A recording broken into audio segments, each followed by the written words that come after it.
करना है और यही एंट्रीज मैक्सिमम टाइम पास होगी। तो थोड़ा इंटरैक्टिव है सेशन, बोलना पड़ेगा, बताना पड़ेगा, आंसर्स देने पड़ेंगे, क्वेश्चंस होंगे, कुछ एंट्री सिखाऊंगा उसके रिगार्डिंग। एमसीक्यू बेस्ड टाइप में होगा क्वेश्चन। लाइक एक क्वेश्चन होगा, उसके दो आंसर्स होंगे, दोनों में से किसी एक को सिलेक्ट करना है। ठीक है।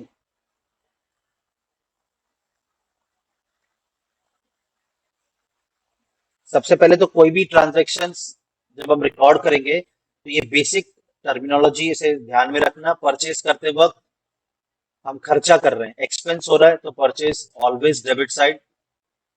और सेल जब भी हम करेंगे तो इनकम हो रहा है, इनकम हमेशा क्रेडिट साइड, तो सेल्स आगे आपके क्रेडिट में। ट्रेडिंग अकाउंट का सिस्टम भी देख लो, आपका परचेजेस ऑलवेज डेबिट साइड में दिखता है, सेल्स आपका क्रेडिट साइड में दिखता है।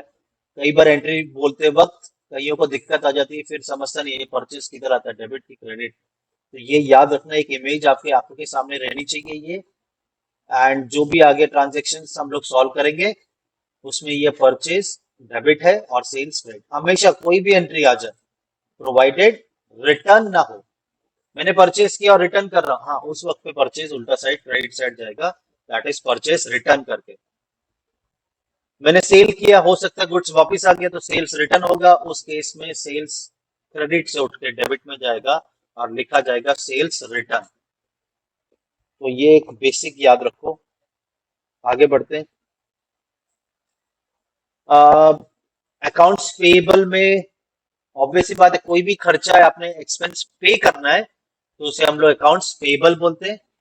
जैसे कि हमारा खर्चा हो गया रेंट, तो रेंट डायरेक्टली हम लोग rent account debit to bank account ऐसे एंट्री पास नहीं करेंगे। हम जब भी एंट्री पास करेंगे तो सामने पार्टी का लेजर क्रिएट होगा, घूम फिर के एंट्री यही बनेगी, rent account debit to bank account ही होगा। बट हमने किसी पार्टी को पैसा देना है तो फिर वो पार्टी का नाम दोनों ट्रांजेक्शन के बीच में आ जाएगा। तो हमारी एंट्री बन जाएगी rent account debit to landlord, और फिर landlord account debit to bank, हमने पैसा दे दिया। देखो रेंट जो है ये नॉमिनल अकाउंट है। What is nominal? जो भी आइटम प्रॉफिट एंड लॉस में आता है उसे नॉमिनल कहते हैं। तो रेंट हमारा नॉमिनल एक आइटम है, खर्चा है। अब ये खर्चा है तो ऑब्वियस सी बात है वो खर्चा कहाँ पे आ गया, आपके डेबिट में। लैंडलॉर्ड एक पर्सन है तो ये रूल लगेगा पर्सनल अकाउंट का। तो पर्सनल अकाउंट, अब इसे हमने पैसा देना है तो ये बन गया आपकी लायबिलिटी, बन गया मतलब क्रेडिटर। हमने इसे पैसा देना है। सेम एप्लीकेबल हो जाएगा। मैं ये जो एक्सप्लेनेशन है ये एक दो एंट्री में ही बताने वाला हूँ, बाकी एंट्रीज पे फोकस करना। नेक्स्ट है, इसी के रिलेटेड आपने अभी इसे पेबल मतलब पेबल क्रिएट किया कि किसको देना है, एंड देन फिर पे की एंट्री आएगी कि आपने पैसा पे कर दी। जैसे टैली में करते हैं, कोई एक्सपेंसेस है तो जर्नल में रिकॉर्ड होगा, जब उसकी पेमेंट होती है तो आप पेमेंट में उसको रिकॉर्ड करते हैं। तो ये हो गया आपका rent account debit to landlord, और सेकंड एंट्री आ गई landlord to account debit to bank. ये उन लोग के लिए बता रहा हूँ जिनका बेसिक भी थोड़ा सा कच्चा है। Next is electricity bill pay कर रहे हैं। अब इलेक्ट्रिसिटी खर्चा है तो खर्चा तो डेबिट में आएगा। इलेक्ट्रिसिटी खर्चा है तो खर्चा डेबिट में। पैसा दिया, पैसा गया है तो credit what goes out. But electricity किसको? अडानी। तो आपको दिखाना पड़ेगा electricity account debit to Adani, party का ledger, and then Adani account debit to bank account. I hope ये क्लियर है। Sleepy sleepy. ठीक है। तो हर बार हर ट्रांजेक्शन में पेबल क्रिएट होगा, दैट इज पेबल की एंट्री दिखानी पड़ेगी एंड देन पेमेंट की एंट्री पास करनी पड़ेगी। मैं इसके बाद एक एंट्री और सिखाने वाला हूँ। चैट बॉक्स ओपन रखना, उसके अंदर मैं आपको वेरियस मल्टीपल क्वेश्चंस दूंगा। अभी आपको आंसर देना है, आंसर ए है कि बी है। आप चैट में लिखो, अगर चैट में नहीं लिखना है तो आप बोलो, और जितना अच्छा होगा बोलोगे। एक सेकंड।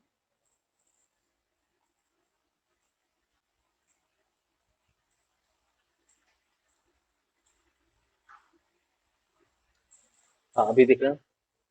तो एक्सपेंस हमेशा डेबिट में आ जाएगा, नॉमिनल अकाउंट का रूल एप्लीकेबल होगा।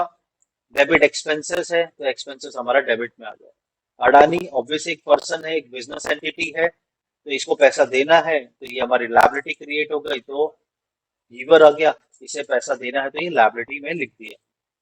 फिर अब ये रिसीवर बन गया है, अडानी डेबिट क्योंकि ये रिसीव कर रहा है पैसा और हमारे पास से पैसा जा रहा है, तो मनी वॉट गोज आउट। तो डायरेक्ट एंट्री मत पास करना इलेक्ट्रिसिटी टू बैंक। आप जब भी एंट्री पास करोगे तो आपको इन दोनों के बीच में पार्टी का नाम देना होगा, पहले credit and then debit. I hope ये सेकंड एंट्री भी क्लियर है। थर्ड, फिर चाहे मेंटेनेंस का खर्चा हो, रिपेयर का हो, सैलरी का हो, कोई भी खर्चा होगा, खर्चा हमेशा डेबिट हो जाएगा, मेंटेनेंस डेबिट, और हम पैसा दे रहे हैं तो बैंक क्रेडिट। बट ये डायरेक्ट एंट्री पास नहीं होगी, हमारी एंट्री पास होगी maintenance account debit to party का नाम।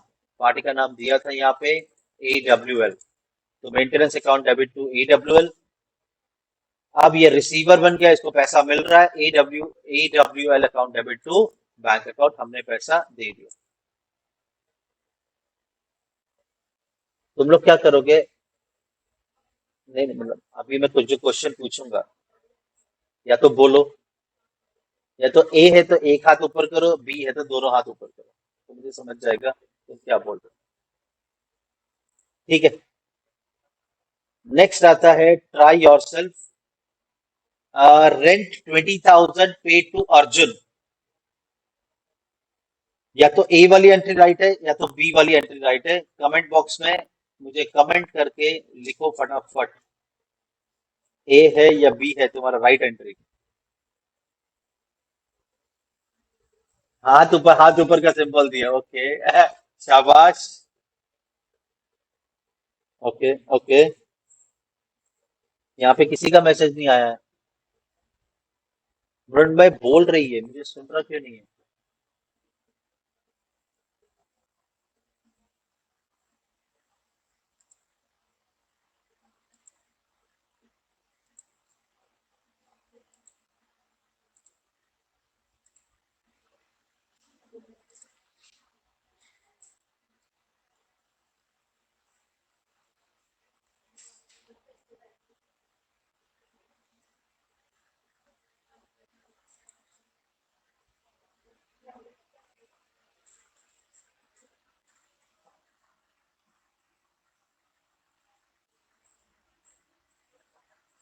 ओके अभी सुनाई देगा गाइस, बोल दो क्या आंसर है, ए या बी, या लिख के दो।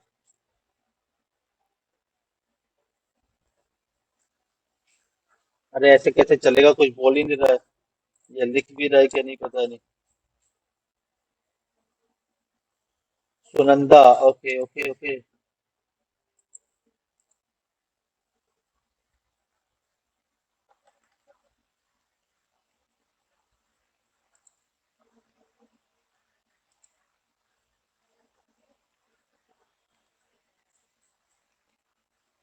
ओके,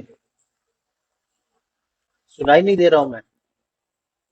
तुम लोग को उसमें मेरी आवाज नहीं आ रही है? नहीं आ रहा है?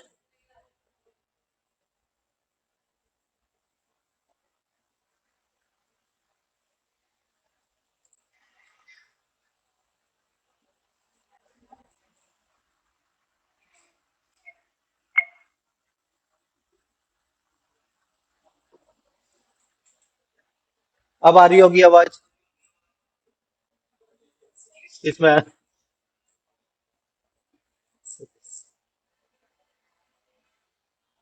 स्टार्ट से नहीं आई है ना आवाज? ये आवाज किधर से आ रहा है डबल? तो बोल क्या? चलो ठीक है।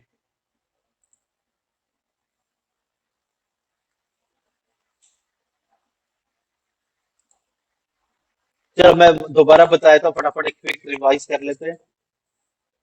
आ, मैंने बोला था कि भाई परचेज जब भी आप करोगे तो परचेज खर्चा है, रूल वाइज परचेज डेबिट में आ जाएगा। जब भी आप सेल करोगे तो सेल आपका हमेशा क्रेडिट में आ जाएगा, तो sales is on credit side. ये बेसिक रूल याद रखना। जब भी परचेज करोगे तो परचेज डेबिट में होगा, सेल करोगे तो सेल क्रेडिट में होगा। एंड इसमें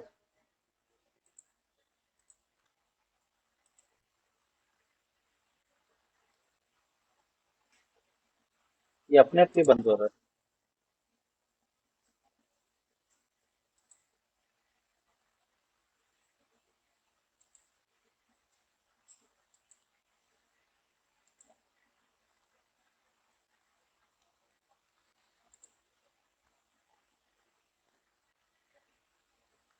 तुमने हेडफोन लगाया ना, तो तुम क्यों नहीं बताती हो? जोर से बोल, मेरे को तो सुनाई नहीं दिया। आई होप अब नहीं जाएगा आवाज। ठीक है। परचेज रूल वाइज जाएंगे तो परचेज डेबिट में आ जाएगा, और सेल्स हमेशा क्रेडिट में होगा। जब भी एंट्री पास करो, परचेज डेबिट, कोई भी सीन हो, purchase debit sales credit, until and unless ये रिटर्न ना हो। तो जब रिटर्न होगा तो ऐसे केस में परचेज क्रेडिट हो जाएगा with the name purchase return. और जब सेल वापिस आ गया सेल करके, तो सेल क्रेडिट साइड में आ जाएगा सेल्स रिटर्न।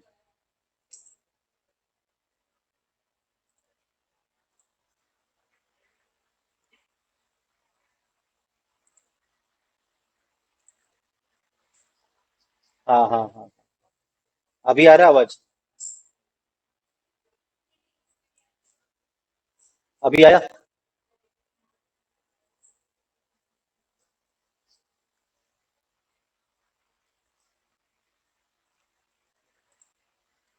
ठीक है। तो ये बेसिक तो मैं 4 बार बोल चुका हूँ मैं। परचेज डेबिट में आएगा, सेल्स क्रेडिट में आएगा। नेक्स्ट है, कोई भी एक्सपेंसेस पे करते हो तो एंट्री बनती है रेंट। जैसे एक्सपेंस है रेंट, तो rent account debit to bank. Rent खर्चा है तो डेबिट में आ गया, पैसा गया तो क्रेडिट हो गया। बट डायरेक्टली ऐसी एंट्री पास नहीं कर सकते। हमें फिर चाहे वो टैली हो या सैप हो, आपको एंट्री पास करनी होगी। खर्चा डेबिट साइड में दिखाओ, किसको पे किया है लैंडलॉर्ड को, उसे क्रेडिट साइड में दिखा दो। नेक्स्ट आएगा लैंडलॉर्ड अब रिसीवर हो गया, इसको पैसा मिल रहा है तो डेबिट में आ गया, हमारे पास से पैसा जा रहा है तो बैंक क्रेडिट हो गया। नेक्स्ट है हमारा electricity bill due to Adani, मतलब हमने इलेक्ट्रिसिटी बिल देना है अडानी को। तो वैसे तो हमारा एक्सपेंस की एंट्री आती है इलेक्ट्रिसिटी टू बैंक, ऐसे पास नहीं करेंगे। इलेक्ट्रिसिटी खर्चा है डेबिट में दिखा दिया, और अडानी जिसको पैसा मिलना है वो क्रेडिट हो गया। अब अडानी पैसा मिलते वक्त रिसीवर हो गया तो डेबिट, और हमारे पास से पैसा गया बैंक क्रेडिट। थर्ड और लास्ट एंट्री, कोई भी खर्चा हो, मेंटेनेंस हो, रिपेयर्स हो, तो खर्चा हमेशा डेबिट होगा, that is maintenance debit to bank. But ऐसे डायरेक्टली पास नहीं करेंगे, हम पास करेंगे maintenance account debit to party का नाम। अब पार्टी रिसीवर बन रहा है तो party account debit to bank account, पैसा गया। जब भी एंट्री पास करोगे, ये टैली का रूल हो या सैप का रूल हो, ये सेम होगा। टैली में रिकॉर्ड करोगे तो आपके पास ऑप्शंस होते हैं राइट साइड में, जिसमें आप पेमेंट, सेल, परचेज, जर्नल, कोई भी ऑप्शन यूज करते हो। यहाँ पे ये एंट्रीज आपको टी कोड के बेसिस पे पास करना। नेक्स्ट है राइट योरसेल्फ, ए या बी दोनों में से एक करेक्ट आंसर है।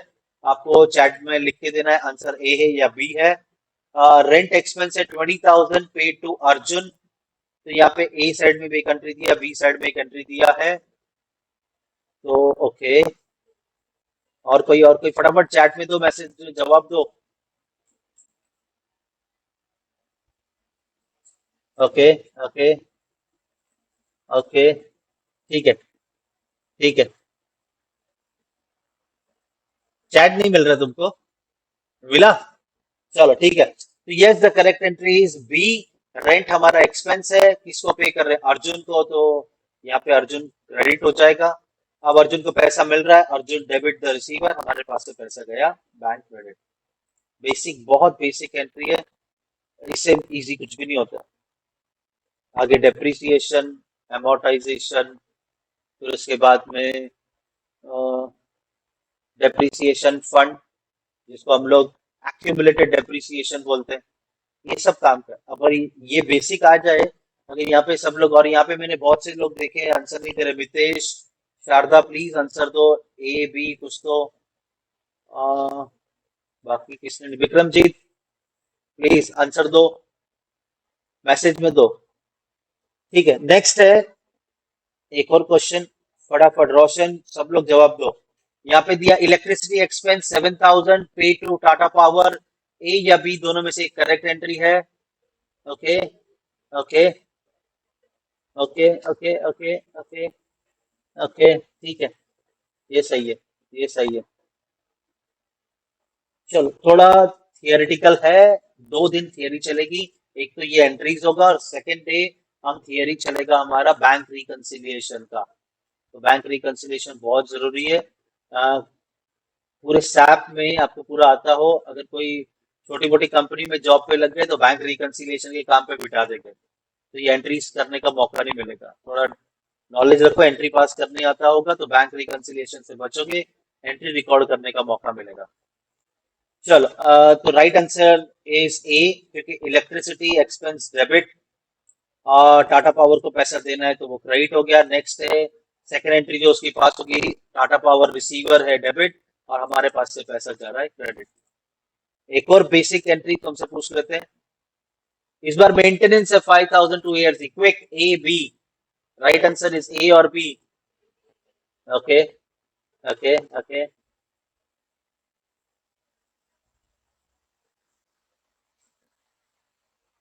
चलो तो right answer is A, maintenance हमारा खर्चा है, मेंटेनेंस डेबिट, किसको देना पैसा, एआरसी को। नेक्स्ट है आपका एआरसी रिसीवर हो गया, पैसा मिल रहा है और हमारे पास से पैसा जा रहा है तो बैंक क्रेडिट। चलो ये हो गया, अब पढ़ते हैं आगे। अभी मैंने बताया था स्टार्ट लेक्चर करते वक्त सेल्स हमेशा क्रेडिट में होगा, परचेज हमेशा डेबिट होगा। तो यहाँ पे गुड्स सोल्ड किया है, परचेज डेबिट है, सेल्स क्रेडिट है। तो देख लो मैंने सोल्ड किया गुड्स एक्स वाई जेड को 10,000 रुपीज का, तो सेल्स क्रेडिट में आ गया। किसको सेल कर रहे हैं, पार्टी का नाम डेबिट, तो डेबिट हम सेल कर रहे हैं एक्स वाई जेड को, तो एक्स वाई जेड रिसीवर हो गया। सेल करते वक्त X Y Z receiver the debit और सेल्स अपनी जगह क्रेडिट आ गया। एंड देन अब मैंने सेल किया तो मुझे पैसा मिलेगा, तो बैंक अकाउंट डेबिट, पैसा आया, डेबिट व्हाट कम्स इन, और किसके पास से पैसा आया, एक्स वाई जेड लिमिटेड से, तो वो क्रेडिट होगा।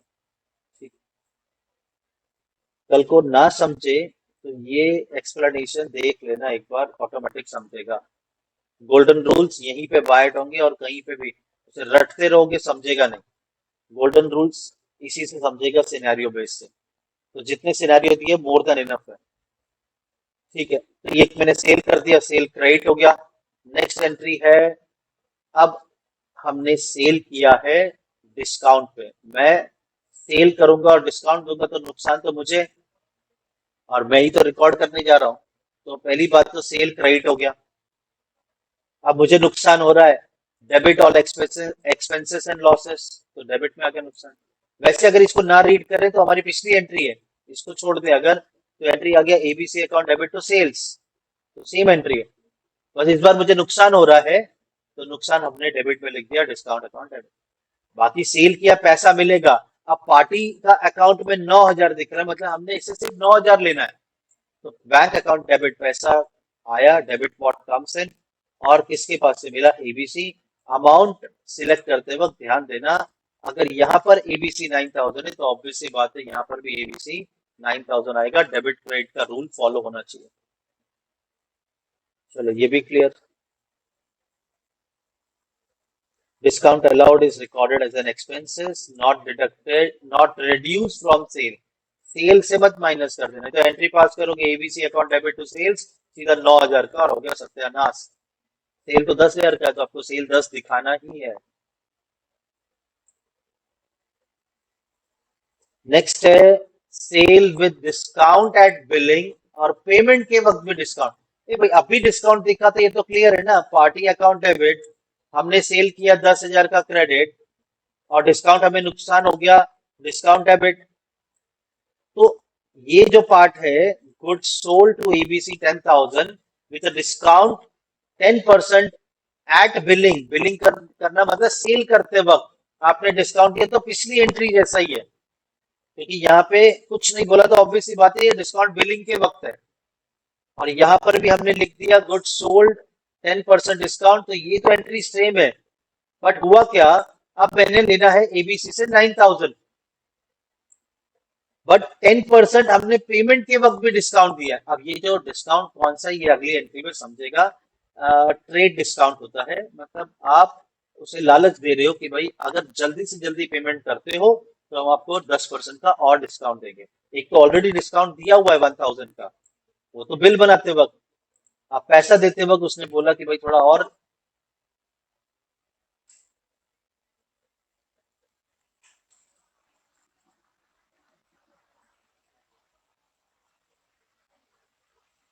ठीक है, payment.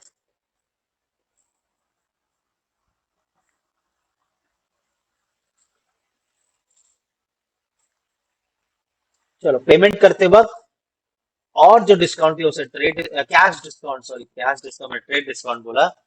Trade discount is actually जब आप सेल करते हो उस वक्त पे जो डिस्काउंट होता है वो ट्रेड डिस्काउंट होता है। अब ये कैश बोल रहे हैं हम भाई जल्दी से जल्दी पैसा दे दे और डिस्काउंट देंगे, तो हमने तो एबीसी से 9,000 लेना था। अगर उसको और डिस्काउंट देंगे तो ऑब्वियस सी बात है 9,000 के ऊपर देंगे, तो 9,000 के ऊपर डिस्काउंट फिर से नुकसान हुआ 900 रुपए का, और बाकी का 8,100 हमको मिल गया। Done? चलो, तो आपने एक बेसिक सेल देखा जिसमें ना डिस्काउंट था ना कुछ, तो वो नॉर्मल एक्सप्लेनेशन में चलो कर देंगे इसको कैश डिस्काउंट। बराबर तो लिखा है, कहाँ लिखा, trade discount at the time of sale proper है, और कैश। अच्छा, ये लिखा है। ठीक है, ये वाला ना, ठीक है ठीक है ठीक है ठीक है, इसको मैं कर देना चाहिए। हम्म,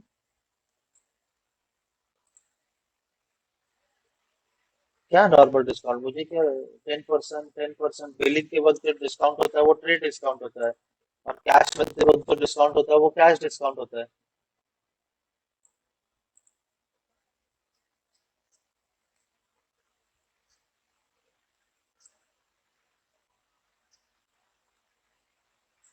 तो वो अपना बीकॉम के बेसिस पे बोल रहा है ना, वैसा नहीं है। डिस्काउंट है तो दोनों डिस्काउंट दिखेगा, बिलिंग के वक्त जो डिस्काउंट होगा उसे ट्रेड डिस्काउंट बोलेंगे, और जो कैश लेते वक्त जो डिस्काउंट आएगा उसे हम लोग कैश डिस्काउंट बोलेंगे।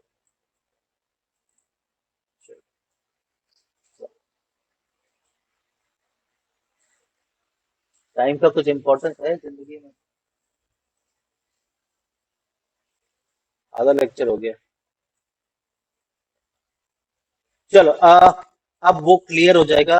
पिछली एंट्री हमने गुड सोल्ड किया, एबीसी को 10,000, कोई डिस्काउंट नहीं है, तो ABC account debit to sale, कोई डिस्काउंट नहीं।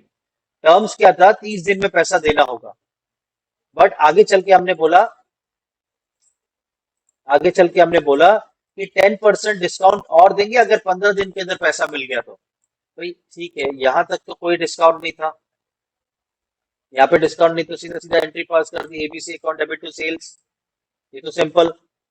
अगर 15 दिन में पैसा दोगे तो डिस्काउंट मिलेगा, वो होगा कैश डिस्काउंट, क्योंकि बिलिंग के वक्त नहीं है।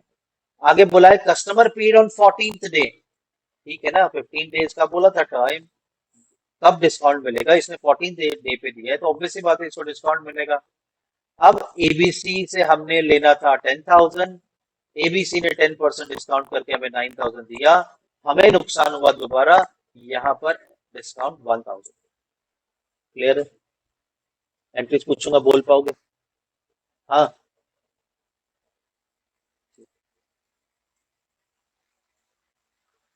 इसका टेस्ट होगा अभी, मैं तुम लोग को भी भेज रहा हूँ ऑनलाइन, एक टेस्ट भेजूंगा, तुम लोग यहीं पे दे देना। क्वेश्चंस होंगे, उस क्वेश्चन में ऐसे ही सिनारियो होंगे, और जरूर जरूर जरूर उसको लिखना। क्वेश्चन लिखना, उसके नीचे सिनेरियो जैसे मैंने दिया, सिनेरियो में एक आंसर दिखाऊंगा कैसे है, वैसा मुझे लिख के चाहिए, और आज ही सबमिट करना। व्हाट्सएप में ग्रुप में भेज देना भले। आ, बहुत जरूरी है, ये 2 लेक्चर में अगर तुमने इतना सा मेहनत नहीं किया तो पूरा खत्म, सत्यानाश। तो सारे लेक्चर्स हम लोग को टोटल पकड़ के चलो 60 लेक्चर्स और बाकी है, जिसमें पावर बीआई भी कंसिडर होगा। तो इतना कर लिया तो मोर देन इनफ है, और कुछ है ही नहीं सैप फाइनेंशियल में। इसका ध्यान दो, एंट्रीज, अगर तुमको ये एंट्री नहीं आएगी इंटरव्यू पे 110% पूछेंगे, ये एंट्रीज कॉमन है ये। तो अगर कभी एंट्रीज नहीं है तो दिक्कत है। और ये तो बहुत बेसिक है, इससे भी तो आगे एडवांस। अभी सबका ही तो ग्रेजुएशन कंप्लीट हुआ है, तो ग्रेजुएशन में तो देखा ही होगा किस तरह के क्वेश्चंस आते हैं, कैसे एडजस्टमेंट, कैसे एंट्री। ये तो उसके सामने कुछ भी नहीं है। ठीक है, टेस्ट योरसेल्फ, दोनों में से एक करेक्ट आंसर होगा। अपना चैट बॉक्स रेडी रखो, मैं क्वेश्चन दिखा रहा हूँ। Good sold to X Y Z limited ₹10,000, दोनों में से सेल की तो कोई तो करेक्ट एंट्री है, बहुत बेसिक तरीका बताया था मैंने। Okay okay okay, super.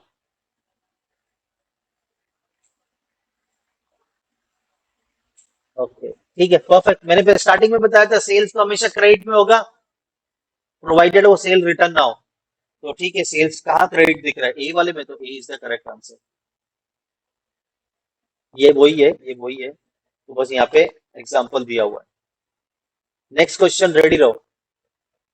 Goods sold to ABC Limited 10,000 with a discount 10% on sale. Uh, पहले तो सेल देख लो, अरे सेल तो दोनों केस में क्रेडिट में है, तो फिर डिस्काउंट है, डिस्काउंट तो नुकसान है, तो डिस्काउंट तो एक ही एंट्री में दिख रहा है। कोई भी तुक्का लगाओ, आपका लॉजिक परफेक्ट होना चाहिए। चलो फटाफट कोई लिख के दो, लिख के बताओ मुझे, ये बताओ कि ये ट्रेड डिस्काउंट है कि कैश डिस्काउंट है। जल्दी मैसेज, ओके ओके। ऑब्वियस सी बात है, बिलिंग के वक्त जो डिस्काउंट होगा वो ट्रेड डिस्काउंट होगा। तो ये बहुत बेसिक है, ये बीकॉम जैसी पढ़ाई है, सीए सीएमए जैसी पढ़ाई नहीं है, ये बहुत बेसिक है, ये बेसिक एंट्री तो आनी ही चाहिए। चलो next. Good sold to ABC limited 10%, sorry 10,000 with 10% discount on sale. Which is the correct way to pass the entry with 10% billing discount?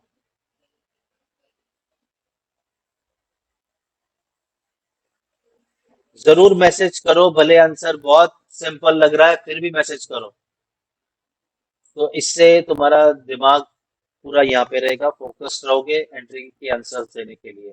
तो ठीक है, the correct answer is B. Same पिछला ही सम था, पूछने का तरीका अलग है बस। ये भी ट्रेड डिस्काउंट है। Next is customer page 9,000 after second 10% discount और 9,000।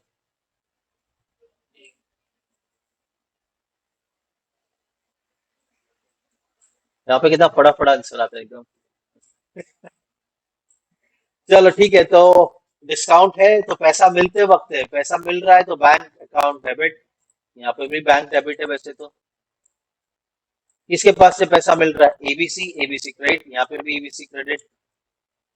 हाँ, यहाँ पे डिस्काउंट है ना, तो नुकसान, तो डिस्काउंट तो दिखाना ही था 10%। चलो एक और क्वेश्चन है।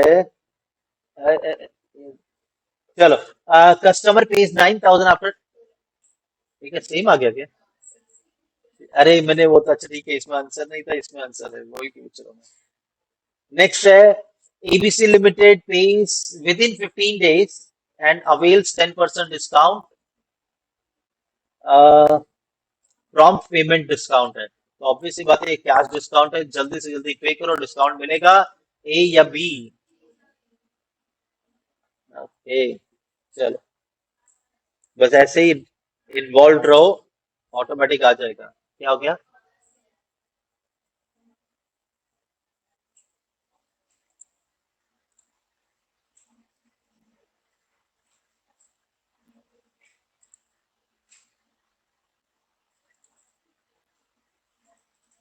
ये सस्ता हेडफोन है, इसमें से नहीं आ रही आवाज, बार बार जा रही। आज लेते हैं एक नया।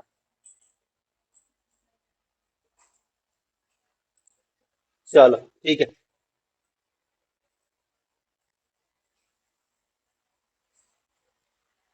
ये वही है।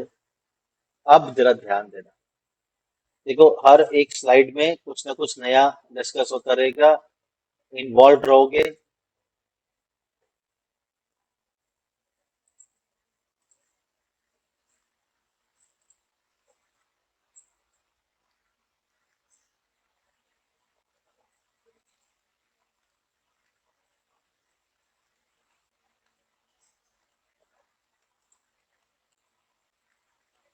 ठीक है।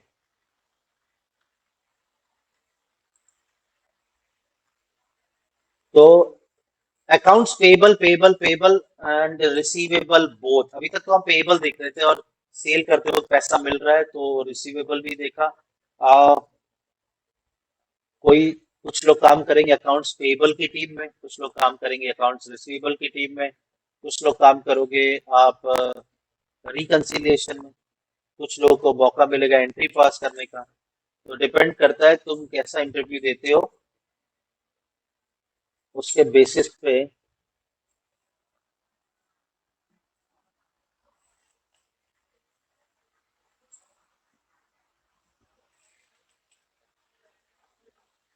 जैसा इंटरव्यू दोगे वैसा बेसिस पे आपको प्रोफाइल मिलेगा।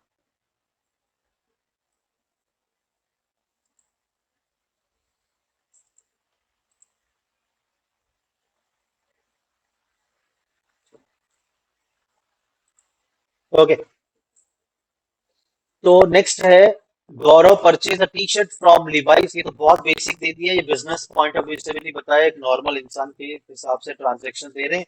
मान के चलना हम गौरव है, हमने टी शर्ट परचेज किया लिवाइस से 3000 रुपीज का, तो भाई मैं तो परचेज कर रहा हूँ तो मैं तो परचेज डेबिट में लिखूंगा। लिवाइस सेल कर रहा है तो लिवाइस तो सेल क्रेडिट में लिखेगा। मैं अपनी बुक में मेरा नाम नहीं लिखूंगा, वो अपनी बुक में अपना नाम नहीं लिखेगा, किसका नाम लिखा जाएगा, ऑपोजिट पर्सन का। तो मैंने परचेज किया, purchase account debit to Levi's, Levi's बोलता है टू सेल्स, वो डेबिट में लिखेगा गौरव। अगर ये उधार में ट्रांजेक्शन हुआ है तो, और हम यही मान के चलेंगे कोई भी ट्रांजेक्शन है वो उधार में हुआ है, क्रेडिट में हुआ है, तभी तो ट्रांजेक्शन बनेगा, नहीं तो कैश लेके खत्म नहीं कर देते। आगे बोला है goods purchase on credit, expenses debit में आ जाएगा, तो यस हमारे लिए परचेज एक एक्सपेंस से डेबिट आ गया। पेबल हमने क्रिएट किया जैसे ही पार्टी का नाम लिखा। कस्टमर बिकम रिसीवेबल, और पर्सनल अकाउंट है तो इनकम है, सेल्स यस हमारी इनकम है तो वो क्रेडिट में आ गया। जब पेमेंट करेंगे तो हमारे पास से पैसा जा रहा है to bank, Levi's debit the receiver. उसके बाद में इस केस में लिवाइस को पैसा मिल रहा है तो बैंक डेबिट द रिसीवर, और किसके पास से पैसा मिला, गौरव। याद रखना इसके रिगार्डिंग बहुत क्वेश्चंस हैं।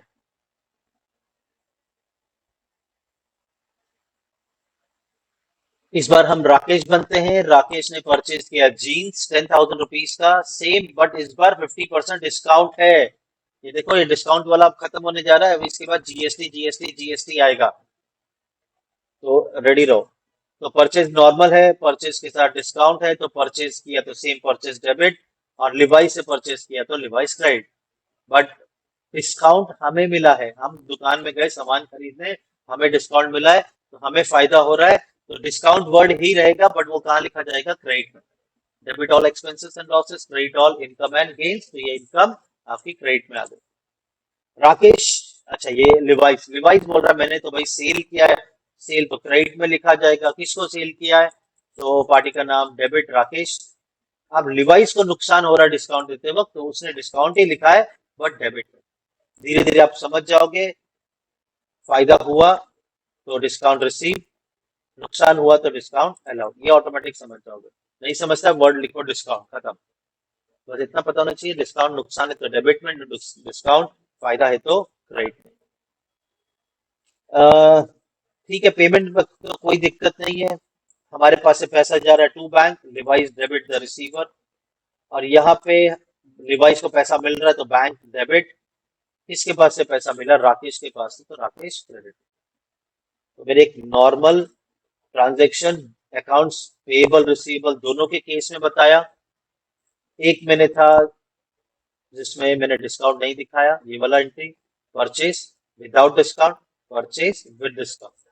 ये तो सेल भी समझ गया आप, जब रिसीवेबल की बात कर रहे हो, sale without discount, sale with discount. ठीक है, अब आता है जीएसटी।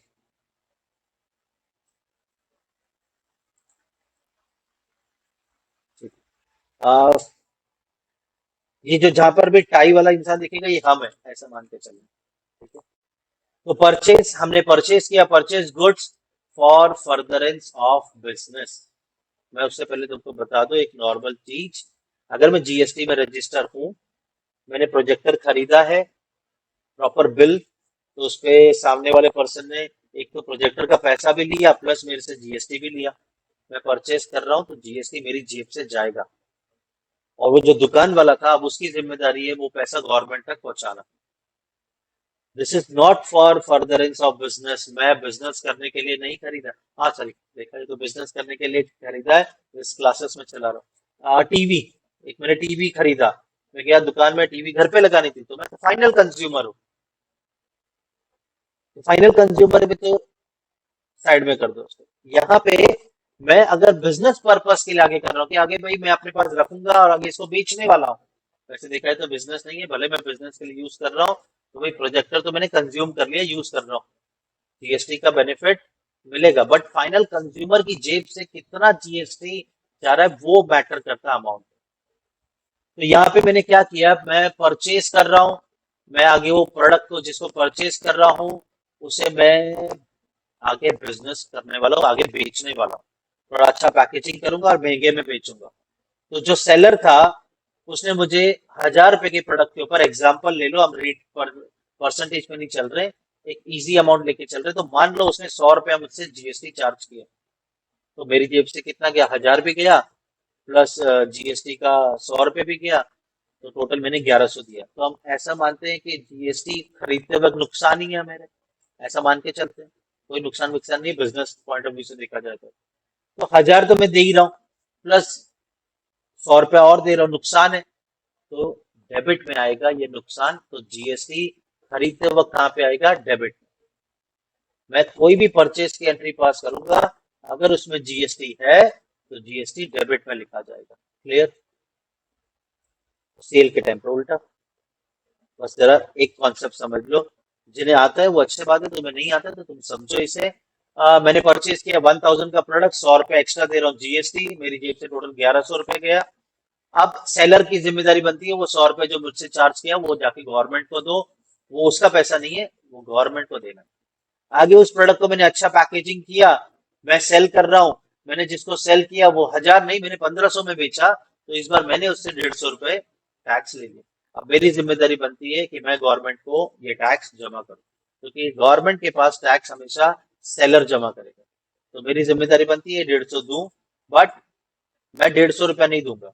रीजन कि ये 100 रुपए तो मैंने पे किया ना अपनी जेब से, मैं थोड़ी ना फाइनल कंज्यूमर हूँ, तो मेरे पे बर्डन ही नहीं आएगा।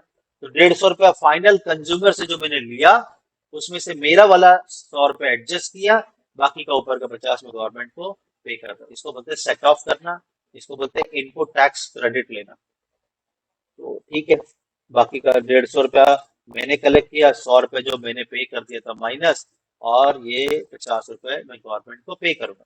देखो यहाँ पे सेलर था ये, इसके बाद जितना आया वो उसने गवर्नमेंट को दे दिया, क्योंकि मान लो मैन्युफैक्चरर होगा, वो ले रहा है कि नहीं क्रेडिट वो छोड़ो, हमारी जेब से 100 कटा, वो उसका काम है गवर्नमेंट को पहुंचाना। मेरे पास 150 आया, तो अब मेरा काम बनता है गवर्नमेंट तक पहुंचाना, बट मेरी जेब से जो टैक्स दिया वो माइनस करने के बाद। अब ये बहुत बेसिक चीज है, इसके ऊपर मैं एंट्री भी दूंगा, इसको समझ के लो। प्री जीएसटी मतलब जीएसटी आने से पहले गुड्स के ऊपर लगता था वैट, एक्साइज ड्यूटी, ये सब टैक्सेस लगते थे। जीएसटी आने के बाद कुछ नहीं, ये सब सब कंबाइन हो गए और एक लगता है जीएसटी। यहाँ पर इस सिनेरियो में प्री जीएसटी, इधर मुझे एक्चुअली बी लिखना चाहिए था, सी लिख दिया, तो दोनों केस में ए नहीं है, हम बी है। हुआ क्या, ए ने जब जीएसटी नहीं हुआ करता था, एक्साइज ड्यूटी या वैट होता था, तो ए ने 100 रुपए का एक मटेरियल खरीदा, उसके ऊपर वैल्यू एडिशन किया, कुछ और अच्छा प्रोडक्ट बनाया होगा 30 रुपए का, वो चाहता है उसे 20 रुपए का प्रॉफिट हो, तो टोटल प्रोडक्ट बना 150 का। जैसे ये 150 का प्रोडक्ट बना, ये जब बेच रहा था तो एक्साइज ड्यूटी लग गई 15 रुपए, तो प्रोडक्ट हो गया 165 का। मैंने खरीदा 165 में, अब मेरी बारी बी, मैं 165 के ऊपर 20 रुपए का वैल्यू एडिशन करता हूँ, मैं चाहता हूँ कि मैं भी 15 रुपए कमाऊं, तो अब मेरा प्रोडक्ट हो गया 200 रुपए का, गवर्नमेंट 200 रुपए के ऊपर टैक्स लगाएगी जब मैं बेचूंगा। ठीक है, समझ रहे? तो ये हो गया कास्केडिंग इफेक्ट। क्या हो गया, टैक्स के ऊपर टैक्स लग जाएगा। नहीं समझा होगा, ये टैक्स के ऊपर टैक्स लग जाएगा इज व्हाट। अब समझेगा आगे। जब जीएसटी आ गया तो तुम ये पहली बात तो ये देख लो, जब जीएसटी नहीं था तो प्रोडक्ट महंगा था 220, जीएसटी आ गया प्रोडक्ट हो गया सस्ता। देखते हैं अभी क्या। ए ने वही ए है, 100 रुपए का मटेरियल खरीद रहा है, 30 रुपए का वैल्यू एडिशन, 20 का प्रॉफिट कमाना चाहता है, प्रोडक्ट बन गया 150 का, जीएसटी लगा 15, टोटल प्रोडक्ट आ गया 165। अब बारी आती है मेरी, मैंने इस प्रोडक्ट को खरीदा 165 का, तो जीएसटी का रूल बोलता है प्रोडक्ट का प्राइस और जीएसटी अलग रखो। तो मेरा ठीक है, प्रोडक्ट का प्राइस 150 और जीएसटी 15, तो मैंने जीएसटी को पहले साइड में रख दिया। अब यहाँ से कैलकुलेशन, 150 रुपए का प्रोडक्ट है, 20 रुपए का वैल्यू एडिशन किया, 15 रुपए का मैं प्रॉफिट कमाना चाहता हूँ, तो ये एक्चुअली है 185। वो डेसिमल दिख रहा है ना आपको, वो डेसिमल नहीं है, वो मैं चेंज करके दूंगा आपको पीडीएफ। This is 185। अब इसके ऊपर जीएसटी लगा तो देख लो, पहले क्या लग रहा था, ये 150 में 15 मिल गया, 165 मतलब इसके अंदर टैक्स है, और टैक्स के ऊपर दोबारा टैक्स लग रहा है। इस कास्केडिंग इफेक्ट को हटाने के लिए जीएसटी आया, तो अब 185 के ऊपर टैक्स लगा है, 18.5 इस 15 के ऊपर नहीं लगा। जब मेरे पास से 15 रुपया ए ने चार्ज किया था, अब उसकी जिम्मेदारी थी गवर्नमेंट को 15 रुपए दे। अब मैंने मैंने जब बेचा है तो मैंने चार्ज किया 18.5, अब मेरी जिम्मेदारी बनती है गवर्नमेंट को देना 18.5, लेकिन जो 15 रुपए मेरी जेब से कट गए थे पहले परचेज करते वक्त, वो माइनस करने के बाद 3.5 में गवर्नमेंट को जमा करूंगा। गवर्नमेंट कहता है फाइनल कंज्यूमर की जेब से कितना कटा, 18.5, तो मेरे पास 18.5 आना चाहिए। तो मैं बोलूंगा 15 तो जब मैंने खरीदा तब पहुंच गया होगा, तो ऊपर का 3.5 मैं अभी दे देता हूँ आपको। यहाँ पर भी फाइनल कंज्यूमर को कितना टैक्स लगा, 150, तो ठीक है ना, 100 पहले पहुंच गया गवर्नमेंट के पास, अब मैंने 150 में से 100 माइनस करके 50 रुपए गवर्नमेंट को दे दिए। ठीक है, तो प्री जीएसटी पोस्ट जीएसटी का एक एग्जांपल दिया यहाँ पे। प्री जीएसटी के वक्त मैंने परचेज किया था 165 में ए के पास से, मैं तो बी हूँ, तो मैंने 165 में परचेज किया था ये प्रोडक्ट, तो 165 परचेज टू ए। लेकिन जब जीएसटी आ गया तो ये 165 के हिसाब से एंट्री नहीं दूंगा, मैं 150 अलग दिखाऊंगा, 15 अलग दिखाऊंगा। मैं परचेज कर रहा हूँ, एक तो मैं 150 रुपए भी दे रहा हूँ, ऊपर से 15 रुपए भी दे रहा हूँ, तो इसे मैं एज एन एक्सपेंस मान के चलूँ, तो मेरे लिए जीएसटी कहाँ पे आएगा एंट्री में, डेबिट। तो यहाँ पे आ गया परचेज डेबिट, 150 जा रहा है, प्लस 15 भी जा रहा है, तो जीएसटी भी डेबिट। अब इनपुट बाय इनपुट, अब परचेज कर रहे हो तो गुड्स इनपुट हुआ, तो इसे वर्ड क्या देते हैं, जीएसटी इनपुट। टोटल आ गया आपका टू ए अकाउंट 165। जब जीएसटी नहीं था, यही प्रोडक्ट 165 का जब मैंने बेचा, तो मैंने लिखा टू सेल्स सी अकाउंट, किसी सी को मैंने बेचा, तो C account debit to sale, 220 में मैंने बेचा, 165 का था 220 में। तो इधर नहीं टैक्स दिखा रहे, तो उसमें वैल्यू में ही जुड़ जाता था टैक्स। यहाँ पे अलग क्यों दिखा रहे कि भाई ये सेट ऑफ भी तो करना है। अब जब मैं वही प्रोडक्ट को सेल कर रहा हूँ 185 का प्रोडक्ट में, 185 में, और उसमें मैं सामने वाले से जीएसटी भी लूंगा 18.5, तो कुल मिला के अब मैंने सी से कितना लेना है, 203.5। अब वो कब देगा पैसा वो तो बात अलग है, उसका भी एक टेन्योर है पैसा मिलने का। हमारा मुद्दा क्या है, 18.5 मैंने चार्ज किया, 15 रुपए मेरी जेब से गए थे, माइनस करके गवर्नमेंट को मैं बाकी का 3.5 पे कर दूं। ठीक है आगे, बस यही ऐसी एंट्रीज आएगी आपको पूरे कंपनी में। कंपनी और करेगी क्या, अमाल कमीशन करेंगे, तुमको देंगे एंट्री, वो सीए सीएमए को नहीं देंगे एंट्री पास करने। तो सीए सीएमए को भी ये आना चाहिए, साथ वो लोग भी सैप पे एंट्री करेंगे। ऐसी कोई बड़ी अमालगमेट हुआ, मर्जर हुआ, उसके रिगार्डिंग तुम लोग का काम है ऐसे एंट्री पास करना। एक बिजनेस में जो रूटीन ट्रांजेक्शन होते हैं उसी की एंट्री पास होगी, फिर इसके बाद वो जाता है रिकंसिलिएशन वाले के पास, वो रिकंसाइल कर रहे हैं कि डिफरेंस क्यों है, वो हम सीखेंगे इसके बाद, आज नहीं।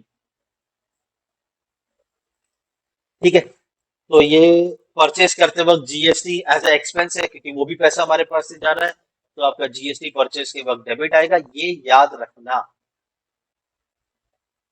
परचेस किया तो परचेस डेबिट, परचेस के वक्त जीएसटी है तो वो भी डेबिट, सेल किया तो सेल क्रेडिट, सेल के वक्त जीएसटी है तो क्रेडिट। कुछ और भी बेसिक एंट्रीज है। देखो जितनी एंट्री हम डिस्कस करेंगे इसके अलावा और कुछ भी नहीं आएगा। कंपनी में भी जाओगे, इंटरव्यू में भी जाओगे तो वहां पर भी यही पूछेंगे, इसके अलावा तुमको कुछ नहीं पूछेंगे। तो मैंने क्या किया, we have purchase goods for ₹10,000 from ABC. मैं परचेज कर रहा हूँ, जीएसटी आ रहा है, जीएसटी डेबिट ही होगा। तो मैंने परचेज किया 10,000 का, प्लस डेबिट हो गया जीएसटी 1800। ये इनपुट आउटपुट आप धीरे धीरे ऑटोमेटिक समझ जाओगे, फिलहाल जीएसटी आएगा काम वो इम्पोर्टेंट। तो purchase debit, GST debit to ABC. अब मैं पेमेंट कर दूंगा एबीसी टू बैंक। जब यहाँ पर एबीसी 11,800 है तो पेमेंट भी 11,800 की ही होगी।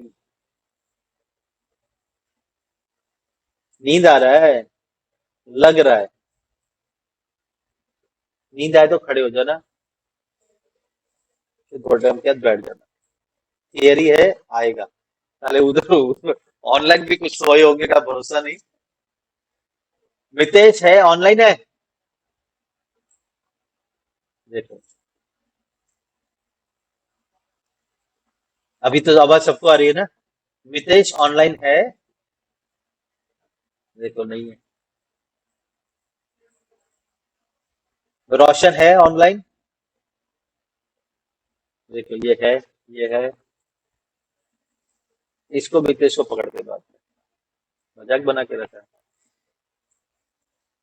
चलो ठीक है। तो हमने परचेस किया, जीएसटी था तो जीएसटी डेबिट। अब सेल होगा तो क्या, सेल होगा तो party account debit to sale. Sale credit है तो जीएसटी भी क्रेडिट।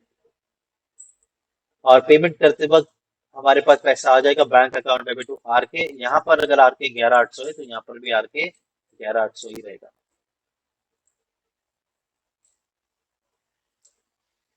ठीक है। हमने पहले देखा था गौरव और राकेश के ट्रांजैक्शन।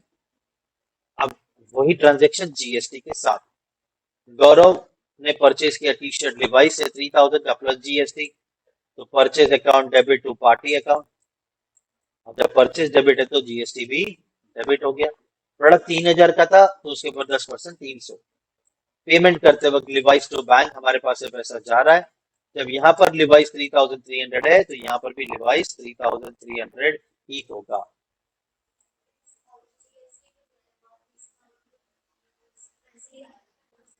जीएसटी भी है, डिस्काउंट भी है। तो यस, पहले कैलकुलेटर में कैलकुलेट कर लेना जीएसटी की अमाउंट। 3,000 का प्रोडक्ट है, डिस्काउंट पहले माइनस करो जो वैल्यू आएगी।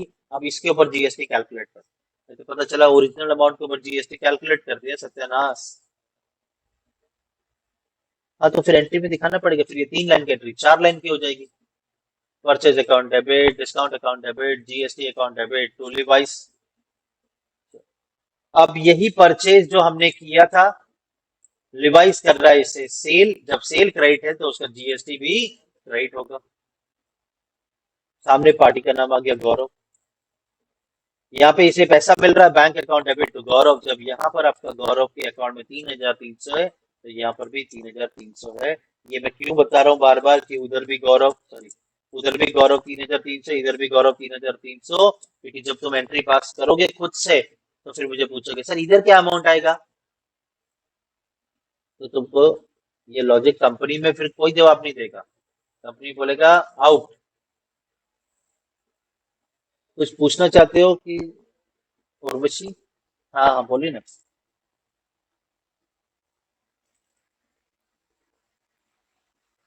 हम्म, तो हमें नुकसान हो गया। हम्म, ठीक है। मान लो परचेज किए, डिस्काउंट की अमाउंट, डिस्का ठीक है, मैं बताया था। हाँ देखिए, जैसे कि परचेज डेबिट आ गया 3,000, फिर डिस्काउंट अकाउंट डेबिट 10% 300, फिर उसके बाद में जीएसटी। आप 3,000 में से 300 माइनस करेंगे, जो अमाउंट बचेगा उसके ऊपर जीएसटी कैलकुलेट होगा। परफेक्ट। 2,700 के ऊपर जीएसटी कैलकुलेट हो जाएगा। फिर जो बचेगा वो चले जाएगा लिवाइस में। मतलब बचेगा मतलब तीनों अमाउंट, जीएसटी की अमाउंट, डिस्काउंट की अमाउंट, परचेज की अमाउंट, रिवाइज क्रेडिट। चलो तो आगे बढ़े, और 10 मिनट जितना होगा कवर करते हैं। रिकंसिलिएशन देखो, एंट्रीज परफेक्ट होगी तो रिकंसिलिएशन समझेगा, एंट्रीज परफेक्ट नहीं है तो रिकंसिलिएशन भी नहीं समझेगा। पैसा आया गया पता होना चाहिए। ठीक है। अभी आर टू आर की कुछ ट्रांजेक्शन, मैं जब भी बोलता आर टू आर के ट्रांजेक्शन तो याद रखना इसमें पार्टी का नाम नहीं आएगा। आर टू आर में एक लेजर से दूसरे लेजर में ट्रांजेक्शन होता है। तो मोबाइल में देख रही हो तो फिर सामने देखो। नहीं वो तुम्हें नहीं, उससे पीछे वाली को बोल रहा हूँ। चलो तो GL to GL transaction, record to report, ऐसे ट्रांजेक्शन आपको नहीं देंगे पास करने के लिए। ये ट्रांजेक्शन मैनेजर पास करता है। तो आई डिपॉजिटेड 5,000 इन बैंक, ये पैसा किसके पास आया? तो बैंक डेबिट। और क्या गया? कैश, तो कैश क्रेडिट। तो bank account debit to cash account जब भी आप पैसा डिपॉजिट करते हो। ये जो 21st वाली एंट्री ना, ये सबको सताएगी और अक्सर सताती है। कुछ भी नहीं है, सिंपल। आप किसी एक चीज को समझ लो, इंट्रोड्यूस हुआ है कैपिटल तो आपकी एंट्री में वर्ड कैपिटल आएगा ही आएगा, ये समझो। इंट्रोड्यूस कैपिटल मतलब पैसा आया। इंट्रोड्यूस कैपिटल मतलब पैसा है। मैं और ये पार्टनर है, आज मैं ले आया 1 लाख रुपए बिजनेस में, मैं हाथ में थोड़ी ना दूंगा इसके, ये कौन है? ये तो पार्टनर ही है ना। मैं इसके हाथ में थोड़ी पैसा दूंगा, मैं तो बैंक में डालूंगा। तो इंट्रोड्यूस कैपिटल, तो बैंक में पैसा आया, debit word comes in bank debit, opposite में वर्ड कैपिटल आएगा ही आएगा। अब तो किसी कंपनी के लिए, बहुत बड़ी कंपनी के लिए एंट्री रिकॉर्ड कर रहे हैं तो ये कैपिटल इंट्रोड्यूस ये सब तुम्हारे पास आएगा ही कैसे? वो तो बताएंगे ना। वो तो बैंक स्टेटमेंट से पता चलेगा कि भैया पैसा डिपॉजिट हुआ है। ऐसा कोई ट्रांजेक्शन नहीं दिखता है जो भी परचेज, सेल, पेमेंट मिला, पेमेंट दिया, ये सब तो आपको दिखेगा। ये सब जो चीजें हैं, कैपिटल इंट्रोड्यूस, ये तो रिको के टाइम पे पता चलता है कि भाई कैपिटल इंट्रोड्यूस किया था, हमें तो बताया नहीं, तो अब हम रिकॉर्ड करेंगे। ये तो फिर तुम थोड़ी करोगे, तो मैनेजर करेगा। किसी क्लाइंट का बिजनेस लेके बैठे हो, वो ट्रांजेक्शन रिकॉर्ड करेगा तो उसे पता चलेगा रिको करते वक्त। तो क्यों डिफरेंस आ रहा है, क्यों नहीं रिकॉर्ड हुआ? अच्छा, बैंक में रिकॉर्ड हुआ था, इन्होंने बताया नहीं। लेकिन वो जॉइंट स्टॉक कंपनी की एंट्री पास कर रहे हो तो ऐसे फालतू चीजें आती नहीं उसके अंदर। उसमें शेयर कैपिटल वो सब होगा। ठीक है, तो कैपिटल इंट्रोड्यूस किया तो पैसा आया, बैंक में डेबिट हो गया, पैसा आ रहा है। और कैपिटल की एंट्री है तो कैपिटल तो बढ़ाएगा ही, तो एंट्री बन गई कैश। कैश और bank whatever, debit to capital. Third entry आती है बैंक चार्जेस, ये भी हमें नहीं पता चलता है। बैंक, आपको मैसेज 100 आते हैं दिन में, नहीं देखते हम। बैंक चार्जेस हुआ, हमें नहीं पता चला बैंक में पैसा कट गया, ये तो रिको के वक्त पता चलेगा। तब पता चला कि हाँ भाई बैंक चार्जेस कटा था, हमने एंट्री रिकॉर्ड नहीं की, तो हम रिकॉर्ड करेंगे। बैंक चार्जेस तो खर्चा है, तो bank charges debit to bank. Reconciliation करते वक्त किसी को ब्लेम करना है ऐसा नहीं होता है। रिकंसिलिएशन क्या हो रहा है कि आपके सैप में बैलेंस कुछ और दिखा रहा है, बैंक में कुछ और बैलेंस है, तो ये रीजन क्या है? हाँ, ये एंट्री रिकॉर्ड नहीं की थी, पकड़ो इसे। ऐसा हमारे हमें ऐसा कोई काम करना नहीं है। आपने कैच करना है कि ये क्यों नहीं हुआ। ठीक है, नहीं हुआ तो करो। तो जो भी रिकंसिलिएशन का काम करेगा, उसका काम सिर्फ वो प्रॉब्लम्स को फाइंड आउट करके, आइडेंटिफाई करके देना है। आगे अगला डिपार्टमेंट, वो जो नहीं है वो रिकॉर्ड करेगा, और जो पिछले डिपार्टमेंट ने नहीं रिकॉर्ड किया है उसको पूछा जाएगा। वो बात की बात। It's not blame game. पकड़ो सिर्फ क्या है, एंट्री रिकॉर्ड करो। तो एक लास्ट में जब हम प्रोजेक्ट करेंगे तो उसमें एंट्री, ऐसी एंट्रीज होगी जिसमें तुम्हें पूरा प्रोजेक्ट दिया जाएगा, सारे परचेज, सारे सेल, सारे बैंक ट्रांजेक्शन करने, जैसे हमने टैली में किया था। इसमें छोटे कम ट्रांजेक्शन होंगे। तो रिको करो एंड देन बताओ कि भाई क्या मिस्टेक है, जो नहीं। एक बैंक स्टेटमेंट का पीडीएफ दे दूंगा मैं आपको वेरीफाई करने में, जब ये रिको सीखोगे तो आ जाएगा।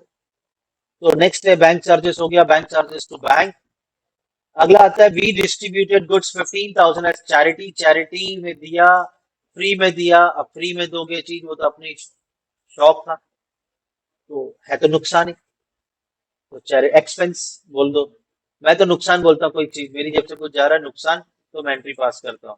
तो एक्सपेंसेस एंड लॉसेस ऐसा नहीं मैं बोलता हूँ। मैं बोलता हूँ चैरिटी दिया, फ्री में दिया, नुकसान, नुकसान डेबिट में, तो चैरिटी डेबिट हो गया। पैसा थोड़ी दिया है, वहां पे बोला है वी डिस्ट्रीब्यूटेड गुड्स, हमारे पास से गुड्स गया, पैसा नहीं गया है। तो एंट्री बन गई है charity account debit to goods. Sir वहां पे तो परचेज लिखा है, लिखो परचेज। आप लोग परचेज में रिकॉर्ड करते होंगे, कुछ लोग इन्वेंट्री करके मेंशन करते होंगे, कुछ लोग स्टॉक करके मेंशन करते होंगे, तो बात तो एक ही है।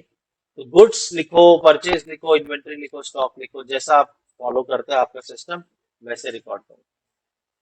तुम्हें याद है क्या बताया मैंने अभी एंट्री? उधर नेल पॉलिश देख रही है?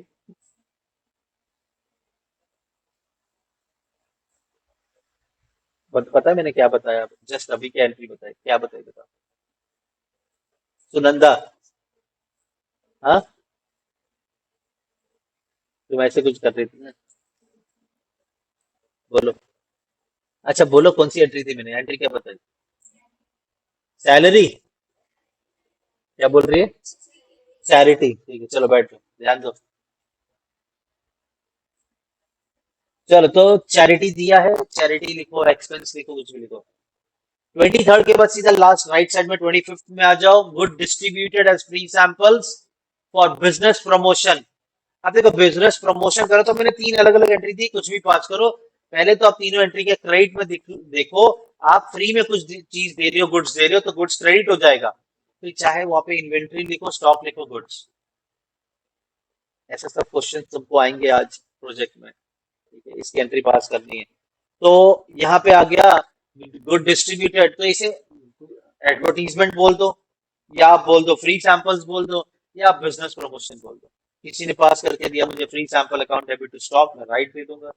किसी ने यहाँ पे पास किया मुझे advertisement account debit to stock, वो भी राइट है। तो कुछ भी एंट्री पास हो सकती है, वो डिपेंड करता है, वैलिड है तीनों। अब आते हैं 24th पे, गुड डिस्ट्रॉय बाय फायर। कुछ भी हो, आग लग गया, चोरी हो गया, गुड्स जा रहा है, क्रेडिट व्हाट गोज आउट, तो क्रेडिट में आ गया टू स्टॉक। अब किस वजह से गया वो मेंशन कर दो। अगर चोरी हुआ है तो डेबिट में लॉस बाय थेफ्ट, फायर हुआ है तो लॉस बाय फायर, फ्री में दिया है तो चैरिटी, एडवर्टीजमेंट के लिए दिया है तो एडवर्टीजमेंट, कुछ भी आएगा। ये है आपके आज असाइनमेंट जो आपको करना है, जिसमें मैं आपको समझा देता हूँ। जैसे कि यहाँ पे दिया है ऑफिस रेंट पेएबल, नहीं दिख रहा है? ये सेम थोड़ी दिया था तुमको मैंने, यही नाम दिया था, ठीक है, ये कभी दिया था मैंने?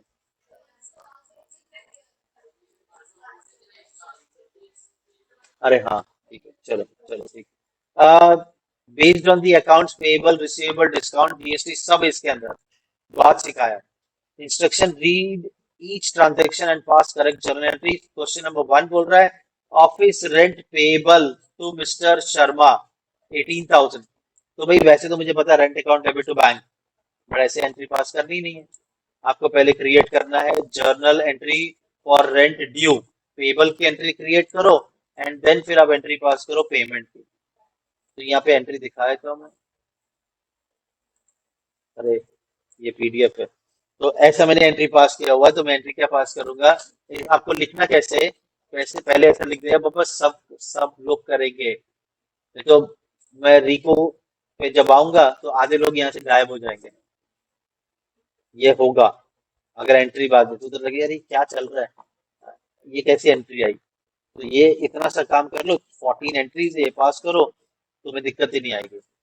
तो मैं क्या करूंगा, मैं लिखूंगा office rent payable to mister Sharma 18,000, फिर मैं लिखूंगा पहला star mark, create journal entry for rent due, मैं एंट्री पास करूंगा rent account debit to Sharma. फिर उसके बाद में देन एंट्री फॉर पेमेंट, तो मैं एंट्री पास करूंगा Sharma account debit to bank. फिर मैं आ जाऊंगा सेकंड वाले पे, इलेक्ट्रिसिटी बिल, ऐसे आपको पास करना। अब यहाँ पे तो सब ये पॉइंट नंबर 8 तक तो डबल डबल एंट्री आएगी, पॉइंट नंबर 9 से सिंगल सिंगल एंट्री, या R2R वाली एंट्री है, या R2R वाली। तो आपको ये एंट्री पास करनी है। फोटो खींचो, पीडीएफ भेजो, डायरेक्ट इमेज भेजो, ग्रुप में भेजो, भेजो, और आज ही भेजो। तो कल जब आएगा, कल देखो, ये देखो, ये जैसे तुम्हारा हो जाएगा, मैं सॉल्यूशन भेज दूंगा हर इंडिविजुअल को, वहां पे दिखेगा सॉल्यूशन। फिर हम लोग को फिक्स एसेट पे जाना है। ये लास्ट पार्ट है हमारा। फिक्स एसेट है, डेप्रिसिएशन है, डेप्रिसिएशन अमोर्टाइजेशन है, तो किस तरह से प्रॉफिट एंड लॉस में इफेक्ट आएगा, बैलेंस शीट में इफेक्ट आएगा, ये सब हमने देखना है। फिर उसको बाद में इसको सेल कर दिया, ठीक है, ठीक है, बस इतना आपको सीखना है। और एक और आगे थे, ठीक है, आउटस्टैंडिंग भी है, आउटस्टैंडिंग एक्सपेंस इनकम, एक्रूवल्स, ठीक है, एक्रूड,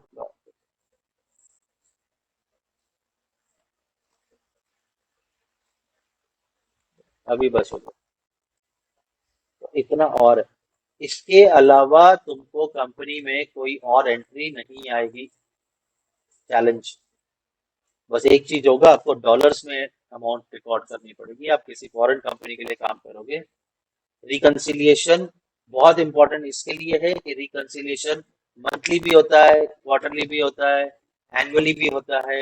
जितना ज्यादा टाइम लोगे उतना ज्यादा बड़ा रिकंसिलिएशन होगा। ऑस्ट्रेलिया जैसी कंपनीज जो होती है, वो तो डेली बेसिस पे पेमेंट करते हैं, तो वो तो डेली बेसिस पे रिकंसाइल करेंगे। तो ऐसे काम है। ठीक है, आज के लिए इनफ, और कुछ रहे तो मुझे डायरेक्टली पूछो। काम कंप्लीट करो आज का, जो दिया है इसे सॉल्व जरूर करो। चलो, बाय बाय।